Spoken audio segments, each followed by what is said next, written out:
विद्यार्थियों, आपका पुनः स्वागत है टोटल साइंस सॉल्यूशन चैनल पर। हम यहाँ पर देख रहे हैं आपका जो कक्षा 10वीं का अध्याय 9 प्रकाश का परावर्तन तथा अपवर्तन। अभी पूर्व में हम कुछ प्रश्नों के उत्तर देख चुके हैं जो आपने भाग 1 देखा था। भाग 1 में हम इस अध्याय से संबंधित कुछ महत्वपूर्ण प्रश्न देख चुके हैं। अब हम आगे के प्रश्न देखते हैं। तो अगला प्रश्न है, फोकस दूरी 10 सेंटीमीटर के अवतल दर्पण के सामने वस्तु कहाँ रखी जाए ताकि वास्तविक प्रतिबिंब वस्तु के आकार का 5 गुना बड़ा बने। तो इस प्रश्न का उत्तर हम देखेंगे। यहाँ पर दिया है f बराबर 10 सेंटीमीटर, m बराबर 5 वास्तविक प्रतिबिंब के लिए। तो यहाँ पर जो सूत्र होगा वह m बराबर v बटे यू, m दिया है 5 बराबर v बटे यू, तो v बराबर होगा 5u। लेकिन दर्पण सूत्र से 1 बटे f बराबर 1 बटे v धन 1 बटे u, 1 बटे 10 बराबर 1 बटे 5u धन 1 बटे u। तो 1 बटे 10 बराबर 1 धन 5 बटे 5u, इसलिए 5u बराबर होगा 60, u बराबर 12 सेंटीमीटर इसका उत्तर होगा। अतः वस्तु को दर्पण के सामने 12 सेंटीमीटर की दूरी पर रखना होगा। तो इस प्रकार से इस प्रश्न का उत्तर पूरा हुआ। अब हम देखते हैं अगला प्रश्न। अगला प्रश्न, वक्रता त्रिज्या 10 सेंटीमीटर के उत्तल दर्पण के सामने 15 सेंटीमीटर की वस्तु रखी हुई है, तो ज्ञात कीजिए प्रतिबिंब कहाँ बनेगा। आवर्धन और प्रतिबिंब की प्रकृति, इन्हें हमें ज्ञात करना है। तो इसका हल है, यहाँ पर दिया गया है आर्य त्रिज्या बराबर 10 सेंटीमीटर, f बराबर 5 सेंटीमीटर, r बराबर 2f होता है, तो u बराबर 15 सेंटीमीटर, v बराबर हमें ज्ञात करना है। दर्पण सूत्र से यहाँ पर दर्पण का सूत्र हम लगाएंगे 1 बटे v धन 1 बटे u बराबर 1 बटे f। तो 1 बटे v धन 1 बटे 15 होगा, u का हम मान रख देंगे बराबर 1 बटे 5। तो 1 बटे v बराबर 1 बटे 5 धन 1 बटे 15। आगे जब हम हल करते हैं तो हमें प्राप्त होता है 1 बटे v बराबर 4 बटे 15। तो v बराबर 15 बटे 4 होगा, इसलिए v बराबर 15 में 4 का भाग दे देंगे, 3.75 सेंटीमीटर प्राप्त होगा। इसका उत्तर होगा। अतः प्रतिबिंब दर्पण से 3.75 सेंटीमीटर दूर दर्पण के पीछे बनेगा। अब हमें ज्ञात करना है आवर्धन। तो m बराबर v बटे u बराबर 3.75 बटे 15 बराबर 1 बटे 4। अतः प्रतिबिंब का आकार वस्तु के आकार का 1/4 है। दर्पण आभासी और सीधा प्रतिबिंब बनता है। अब हम देखते हैं आगे। अवतल दर्पण से 40 सेंटीमीटर की दूरी रखने से उसका वास्तविक प्रतिबिंब 1/4 आकार का बनता है, तो प्रतिबिंब की दूरी और फोकस दूरी यहाँ पर ज्ञात करना है। दिया गया है u बराबर 40, m बराबर 1 बटे 4 जो वास्तविक प्रतिबिंब के लिए है। क्योंकि m बराबर v बटे u, तो 1 बटे 4 बराबर v बटे 40 यहाँ मान रखेंगे, तो 4v बराबर 40 होगा, v बराबर 10 सेंटीमीटर होगा। तो इसका उत्तर होगा। अतः वस्तु को दर्पण के सामने 10 सेंटीमीटर की दूरी पर रखना होगा। तो यहाँ प्रतिबिंब की दूरी हमने ज्ञात की। अब हम आगे देखेंगे फोकस दूरी। तो फोकस दूरी ज्ञात करने के लिए 1 बटे f बराबर 1 बटे u धन 1 बटे v सूत्र यहाँ पर प्रयोग करेंगे। 1 बटे v बराबर 1 बटे 40 1 बटे 10, इसलिए 1 बटे f बराबर होगा 4 बटे 40। जब हम इसे हल करते हैं तो हमें प्राप्त होता है 1 बटे f बराबर 5 बटे 40।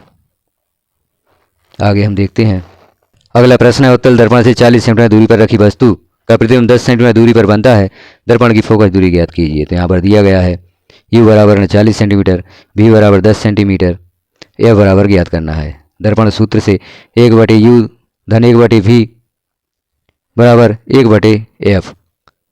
तो 1 बटे 40 u का मान रखेंगे, धन v का मान रखेंगे 1 बटे 10 बराबर 1 बटे f। तो 1 बटे f बराबर होगा 1 धन 4 बटे 40, इसलिए 1 बटे f बराबर 3 बटे 40 प्राप्त होगा, f बराबर 40 बटे 3 प्राप्त होगा। तो f बराबर हो जाएगा 13.33 सेंटीमीटर। अगला प्रश्न है, एक उत्तल दर्पण से किसी वस्तु का 1/3 आकार का सीधा प्रतिबिंब बनता है। यदि उत्तल दर्पण की वक्रता त्रिज्या 36 सेंटीमीटर है, तो उत्तल दर्पण की स्थिति क्या होगी। दिया गया है आभासी प्रतिबिंब के लिए रेखीय आवर्धन m बराबर 1 बटे 3, r बराबर 36 सेंटीमीटर, f बराबर 18 सेंटीमीटर, इसलिए m बराबर v बटे u, 1 बटे 3 बराबर v बटे u आगे प्राप्त होता है, v बराबर 1 बटे 3u। अब दर्पण सूत्र से 1 बटे u धन 1 बटे v बराबर 1 बटे f। आगे हम इसे हल करते हैं तो 1 बटे u धन 1 बटे u बटे 3 बराबर 1 बटे 18, तो 2 बटे u बराबर 1 बटे 18 होगा, और u बराबर हमें प्राप्त होगा 36 सेंटीमीटर। अगला प्रश्न है, यदि फोकस दूरी 24 सेंटीमीटर के अवतल दर्पण के सामने एक वस्तु 18 48 सेंटीमीटर दूरी पर रखी जाए तो प्रतिबिंब की प्रकृति व स्थिति ज्ञात कीजिए। तो यहाँ पर दिया गया है F बराबर ऋण 24 सेंटीमीटर, U बराबर ऋण 48 सेंटीमीटर, लेकिन दर्पण सूत्र से 1/F बराबर 1/U धन 1/V। तो 1/V बराबर होगा 1/F ऋण 1/U। आगे देखते हैं 1/V बराबर 1/ऋण 24 धन 1/48 विभिन्न मान रखने के साथ 1/V बराबर ऋण 2 धन 1/48। तो यहाँ 1/V बराबर हमें प्राप्त होता है ऋण 1/48, ऋण V बराबर 48 प्राप्त होगा। तो V बराबर ऋण 48 सेंटीमीटर, अतः प्रतिबिंब उल्टा वस्तु के बराबर तथा दर्पण के सामने 48 सेंटीमीटर दूरी पर बनेगा। अब हम देखते हैं अगला प्रश्न। अवतल दर्पण से 40 सेंटीमीटर की दूरी पर रखी मोमबत्ती का वास्तविक प्रतिबिंब इससे 30 सेंटीमीटर की दूरी पर बनता है, दर्पण की फोकस दूरी ज्ञात करो। तो यहाँ पर फोकस दूरी ज्ञात करना है तो दिया गया है U बराबर ऋण 40 सेंटीमीटर, V बराबर ऋण 30 सेंटीमीटर और दर्पण की फोकस दूरी F बराबर ज्ञात करना है। तो दर्पण सूत्र का यहाँ प्रयोग करेंगे 1/F बराबर 1/U धन 1/V। चलिए आगे देखते हैं 1/F बराबर हम विभिन्न मान रखेंगे U और V का। तो 1/ऋण 40 ऋण 1/30, यहाँ पर ऋण 40 और 30 का LCM लेते हैं तो हमें प्राप्त होता है ऋण 120। तो 1/F बराबर ऋण 3 ऋण 4/120, तो 120 बराबर हो जाता है ऋण 7F। तो F बराबर प्राप्त होता है ऋण 120/7, इसलिए F बराबर ऋण 17.1 सेंटीमीटर फोकस दूरी यहाँ पर प्राप्त होती है। अब हम देखेंगे अगला प्रश्न। प्रश्न क्रमांक 7, सघन एवं विरल माध्यम में अंतर स्पष्ट कीजिए। सघन माध्यम तथा विरल माध्यम में अंतर। तो सघन माध्यम देखते हैं पहले, यह पारदर्शी माध्यम जिसका अपेक्षित घनत्व अधिक होता है।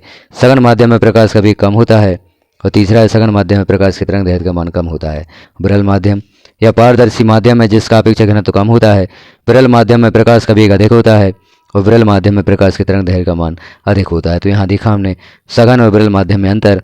अब हम देखेंगे अगला प्रश्न। अपवर्तन के नियम लिखिए। तो अपवर्तन के नियम है आपतित किरण, अविलंब तथा अपवर्तित किरण एक ही तल में होते हैं। दूसरा है एक ही रंग के प्रकाश की किरणें किन्हीं दो माध्यमों की सीमा पृष्ठ पर पड़ती हैं तो आपतन कोण की ज्या तथा अपवर्तन कोण की ज्या का अनुपात एक नियतांक में होता है। अगला प्रश्न है लेंस क्या है, इसके प्रकार लिखिए। तो उत्तर होगा दो तलों से घिरे उस पारदर्शी माध्यम को लेंस कहते हैं जिसका एक तल गोलीय होता है तथा दूसरा तल गोलीय अथवा समतल हो सकता है। ये दो प्रकार के होते हैं, अवतल लेंस और उत्तल लेंस। अब हम देखेंगे अगला प्रश्न। हीरे का अपवर्तनांक 2.42 है, इस कथन का क्या अभिप्राय है लिखिए। तो इसका उत्तर होगा हीरे का अपवर्तनांक 2.42 से अभिप्राय है कि प्रकाश की हीरे में चाल, उसकी निर्वात में चाल 3 × 10⁸ मीटर प्रति सेकंड का 1/2.42 गुना है, अर्थात निर्वात में प्रकाश की चाल बराबर 2.42 गुना हीरे में प्रकाश की चाल होगा। अगला प्रश्न है किसी लेंस की एक डायोप्टर क्षमता को परिभाषित कीजिए। तो उत्तर होगा एक डायोप्टर उस लेंस की क्षमता है जिसकी फोकस दूरी 1 मीटर हो। तो लेंस की क्षमता बराबर 1/ लेंस की फोकस दूरी, इसे हम सूत्र के रूप में लिखेंगे P बराबर 1/F।